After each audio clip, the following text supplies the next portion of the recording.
What is going on, guys? Matt Downs with Daily Grind Fantasy Sports to help give you the edge for this MLB 7-game, should potentially be 6-game slate. Cannot wait to break it down. If you guys want to be entered into the $25 giveaway that we do every single Friday on their live stream, please like, subscribe, and also comment your favorite GBP stack for the slate. If you guys are brand new to this channel, we provide both free and paid content for all daily fantasy sports across all sports. If you could please show your support by hitting that subscribe button, notification bell, and of course smashing that like button for all of our future MLB content. If you would like to know more about becoming a better DFS player and taking down that big GBP, head over to www.patreon.com/dgfantasy for more information. On Patreon, we give advanced cheat sheets for all DFS sports on Draftkings. These cheat sheets include updated projections, ownership, and our overall favorite plays from slate to slate. We take it a step further by teaching you how to play fantasy sports like a shark, by showing you where the best leverage spots are to put you in the best spots to take down tourneys. Also included is our private Discord chat where you get to talk over the slate with everyone, including our coaches, to help build your lineups.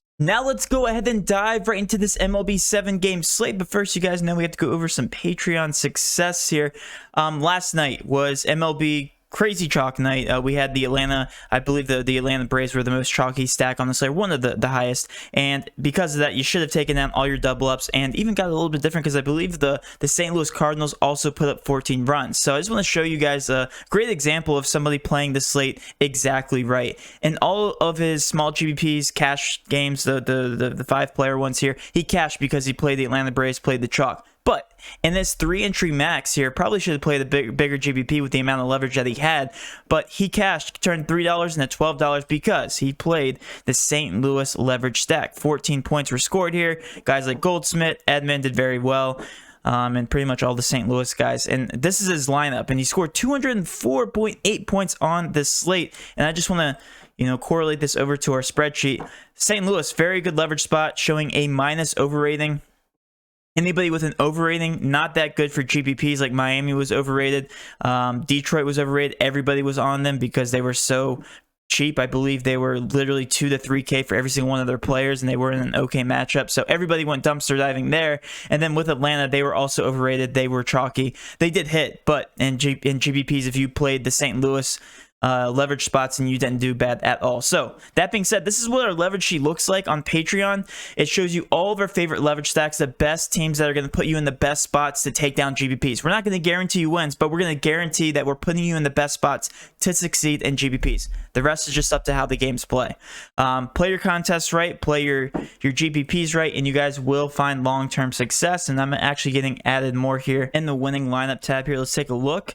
Got first place out of 37 people, small GBP, $44, and the 500 we had $40 turned into $150. I literally just saw this for the very first time, so fantastic success over there on NBA. And then NBA success yet again. This was an end game lineup. We have some more success stories here. Looks like it did get a takedown. First place out of 75 turned $2, and however much that was, $19 into $102. Not so bad. Yahoo. We will be covering Yahoo on our website, guys, so be prepared for that. $47 into $126. I can keep going down the line here. More SuperDraft success. Zach has been killing it over there. Looks like some more close takedowns. Big GBPs. Guys, I can keep scrolling. We have lineups all over the place. Just a great community to be a part of. And if you guys want to sign up for it, again, it's only $20 a month. Our new prices will be very, very similar to that on our new website. So if you guys want to sign up, join this overwhelming community, you have access to that Discord and then 24/7 coaching. But now let's focus on this 7-game slate. Like I said, it should be a 6-game slate because the Seattle-Baltimore game should expect a lot of rain here later on in the day. I'm actually 40 minutes from the stadium and it's supposed to rain here all day. So should be a wash out according to Kevin Roth. The rest of these games should play yellow green, green yellow status, and usually Kevin Roth is pretty much on point. There's a couple games here and there he's been wrong with, but for the majority here has been on point.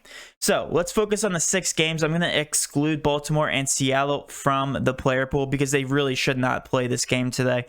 Should be a postponement here. Really far in advance here before lock. So focusing on the over-unders here, we have Philly versus the Mets, an 8 over-under. We have Detroit versus Houston, an 8.5 over-under, with Houston a heavy favorite. They're probably going to be on the chalky side there. Texas versus Tampa Bay, 8.5 over-under. Miami, Atlanta, again, 8.5 over-under, and Atlanta is definitely going to draw a lot of chalk there. Very pricey, though. Cleveland versus Chicago, 7.5 over-under, and then last but not least, Colorado versus the Dodgers. So in terms of the highest scoring projected guys on the slate here, it's going to be Atlanta. Freddie Freeman in a great spot, only 5.4K. Albies, 4.7K. A lot of good price tags here for Atlanta. With Houston, they are also in a good spot with higher price tags. Should draw a majority of the chalk here. And then going down the line here, we have Detroit. Bottom of the barrel price tags again. So it'll be interesting to see if people are actually going back to the well here. They got pretty lucky. A couple of these Detroit guys did go off, but in a worse spot definitely versus McCullers. So if we focus on pitching here and sorting from the highest salary all the way down, like I said, Lance McCullers should draw a lot of chalk. The highest price, $9,900, but going against a very bad hitting team in Detroit. Plesac, starting for Cleveland, going against Chicago. Chicago didn't score barely any points last night. Should draw another good matchup for him. $9,700. But if you guys are looking for some pay down options here, Charlie Morton going against Miami is very, very cheap. $7,600, a strikeout monster. 3.23 run total here for Miami. So I do like that pay down option. The rest of these guys are just going to be GPP plays. So the chalk is going to be with the pay up options. And I do think Charlie Morton's going to draw a decent amount of chalk. And like I said, let's switch over to the Plate IQ. Need to wait for it to load here as we look for some matchup opportunities. And I will tell you guys my favorite leverage spots, but that final answer will be on my Patreon. If you guys want to sign up today, Seattle, Baltimore, we're going to skip past them. And then Detroit, Houston. Let's see who's getting the best spot today. Going against Lance McCullers. Nobody. A lot of red.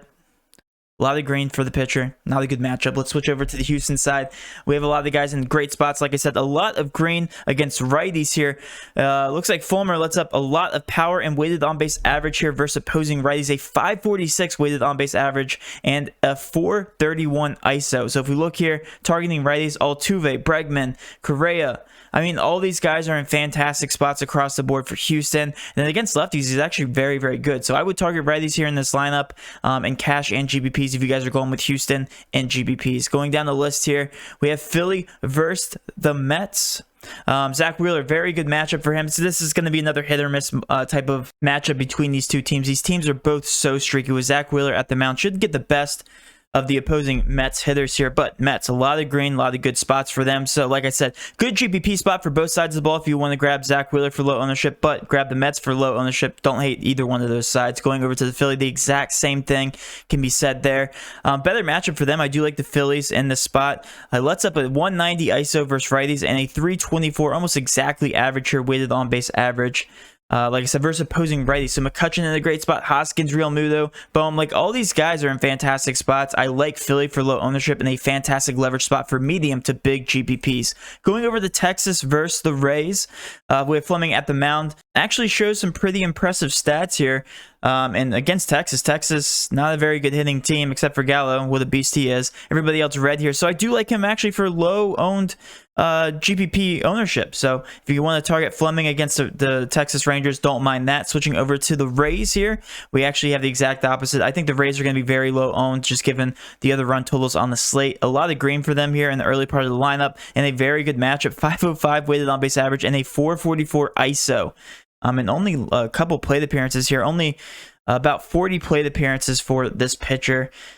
Rays, I think, are a very good low-owned target for GPPs. Going over the Miami and Atlanta. Atlanta's going to be chalk, as expected. And if you take a look at the stats, this kind of solidifies what I was thinking. Against opposing lefties, let's up a 395 weighted on-base average. So if you take a look here, Freddie Freeman in an absolute smash spot. Hence the reason I made in my thumbnail. Could easily break open the slate, and as a whole, this entire lineup looks very, very good. Target lefties, Freddie Freeman and Atlanta. Going over to Miami, you're going to see the exact opposite here. Not too much green, not too bad, but a lot more green here on the opposing side here versus Charlie Morton. Charlie Morton, what a beast. Ton of sample sizes here, plate appearance sample sizes. So, stud from Morton going against the average hitting team. So, I'm going to favor the pitcher in that matchup. And then going down the list here, we have Cleveland versus the White Sox. Rodon at the mound lets up a decent amount of power and average versus opposing righties. So if we take a look at righties here, Luplow, Ramirez, Reyes, and Rosario, all these guys look very, very good. It's a good matchup for them, and I think these guys are going to fly under the radar. If you can just relate back to the previous slate, they were carrying a decently low ownership, so do like them for leverage. I'd say target them in some smaller GPPs as well, because I think Cleveland is in for a good night against Rodon here and the White Sox. Switching over to the White Sox, these guys have been on a little bit of a cold streak. That's why I favor Plesac in this matchup, but I don't hate the White Sox for very low owned GPP spots.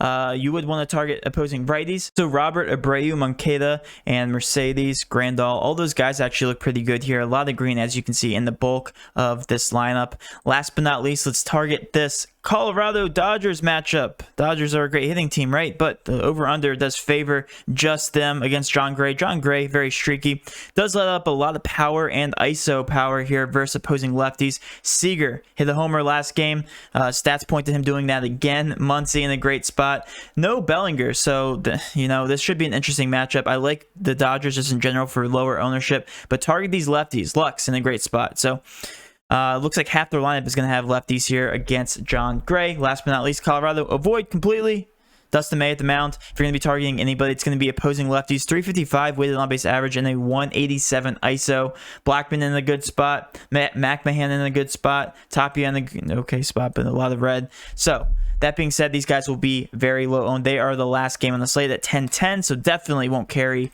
any ownership whatsoever.